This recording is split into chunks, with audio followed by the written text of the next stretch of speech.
11 পৃষ্ঠা রয়েছে। হানাফি একজন আকিদার ইমাম, ফকিহ এবং আকিদার ইমাম ইবনু আবিল ইজ, ইমাম তাহাবি রাহমাহুল্লাহর যে আকিদা তাহাউইয়া রয়েছে, যেটি সালাফি আকিদার, কিন্তু ইমাম তাহাবি রাহমাহুল্লাহ ফিকহি মাসলা মাসাইলে হানাফি হইলেও আকিদাতে তিনি সালাফি ছিলেন, ভালো করে জানেন না।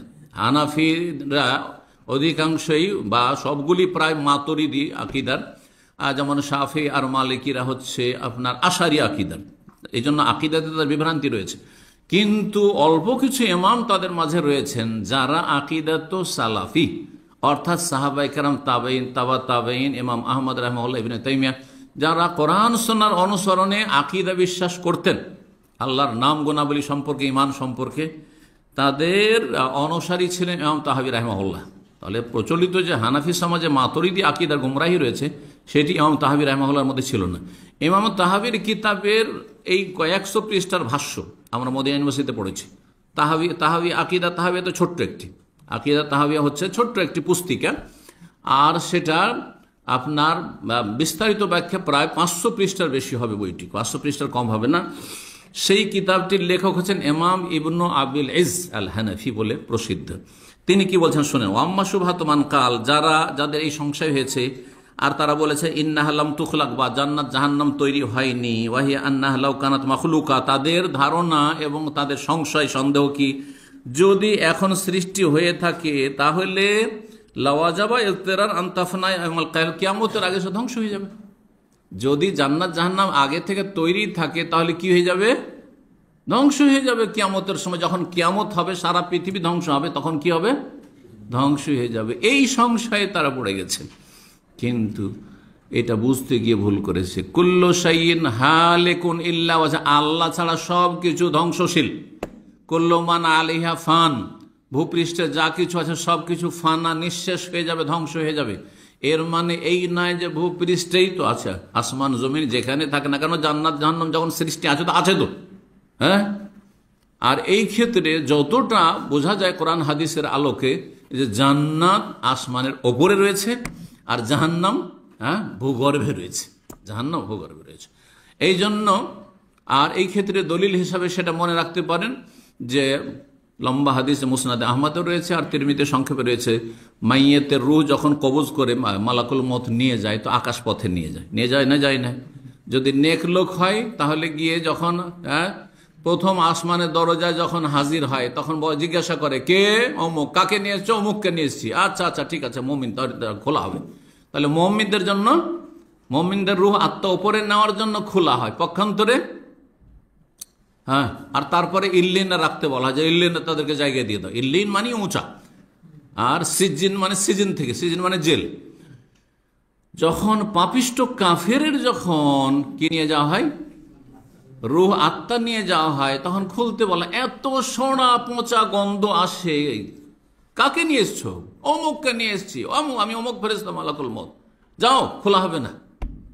লা তুফাত্তাহু লাহুম আবওয়াবুস সামা, কোরআনে বলছে আসমানের দরজা খোলা হয় না। তখন রাগ করে ফেরেশতাকে আছাড় দিয়ে ফেলে দেয়। কোথায় চলে যায় তখন? পাতার সেই জাহান্নামের সিজ্জিন যে অংশ রয়েছে সেখানে সেই পাপিষ্টদের, কাফেরদের আত্মাগুলি চলে যায়। এটা প্রমাণ করে যে জাহান্নাম জমিনের নিচে রয়েছে আর জান্নাত রয়েছে। এখন এই সায়েন্সের যুগে বলবে সারা পৃথিবী মানুষ খুঁজে ফেলে দিয়েছে, সুতরাং যদি জান্নাত জাহান্নাম সৃষ্টি থাকে, আকাশের খবর নাই, না জানবে তো জমিনের থাকলে ভূগর্ভে। আরে সারা পৃথিবীতে মেলা জায়গাতে খনিজ সম্পদ আছে, সেগুলিরই হদিস পাইনি।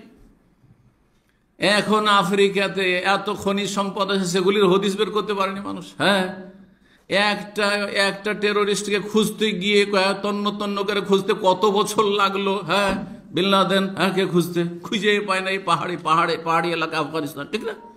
তো তুমি একটা মানুষকে খুঁজে পাও না, আর তুমি জান্নাত আর জাহান্নাম খুঁজে পাবে? এত সহজ? জি। তো আল্লাহ রাব্বুল আলামিন যে বলেছেন সবকিছু ধ্বংস হয়ে যাবে একমাত্র আল্লাহ ছাড়া, এর মানে এই নয় যে আল্লাহর আরশ ধ্বংস, আল্লাহর আরশ সৃষ্টি হয়েছে, আল্লাহর আরশ ধ্বংস হয়ে যাবে, আরশ কুরসি ধ্বংস হয়ে যাবে না? ধ্বংস হবে না। ঠিক ওই রকমই জাহান্নাম জান্নাত ধ্বংস হবে না। তাহলে সব কিছু ধ্বংস হয়ে যাবে মানে যেগুলির ধ্বংস আল্লাহ চাইবেন, যেগুলো চেয়েছেন ধ্বংস করতে, আর যেগুলি ব্যতিক্রম, যেগুলি আল্লাহ ধ্বংস করতে চাইবেন না, সেগুলি ধ্বংস হবে না। আর সেগুলির অন্তর্ভুক্ত হচ্ছে সেই কথা এখানে বলছেন যে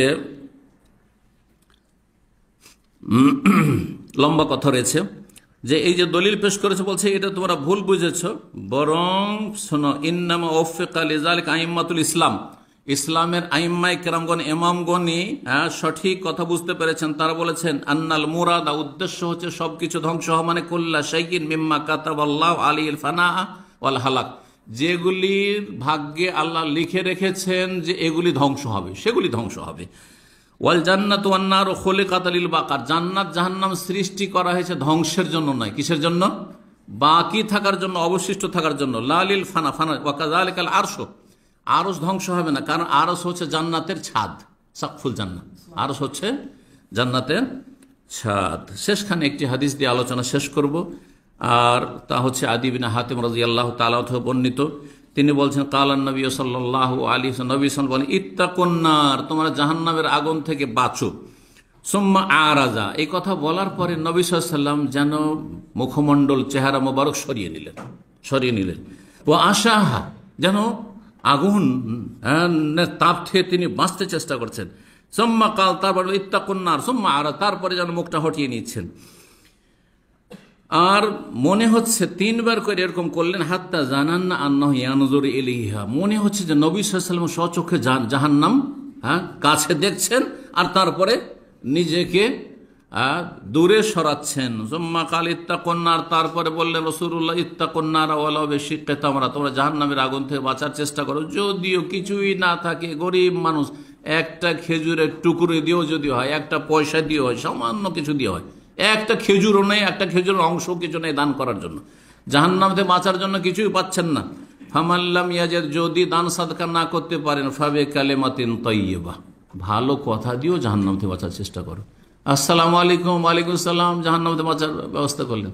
সুবহানাল্লাহ, আলহামদুলিল্লাহ, লা ইলাহা ইল্লাল্লাহ, লা হাওলা ওয়ালা কুওয়াতা ইল্লা বিল্লাহ, আস্তাগফিরুল্লাহ, জাহান্নাম থেকে বাঁচার ব্যবস্থা করলেন আপনি। কেমন আছেন ভাই? আল্লাহ ভালো রাখুন, আল্লাহ মুসলিমদেরকে হেদায়েত করুন, মুসলিমদেরকে দিনের ওপর রাখুন, ইত্যাদি, ইসলামের দিকে ফিরে আসার পুরোপুরি তৌফিক দান করুন, ইত্যাদি সব ভালো কথা। যে কোনো ভালো কথা দিয়ে জাহান্নাম থেকে বাঁচার চেষ্টা করো। একজন মানুষকে ভালো একটা উপদেশ দিলে, মানুক আর না মানুষ, সেটাই তোমার জাহান্নাম থেকে বাঁচার ব্যবস্থা হলো। সহিহ বুখারী 6058 আর সহিহ মুসলিমের 1690 নম্বর হাদিস।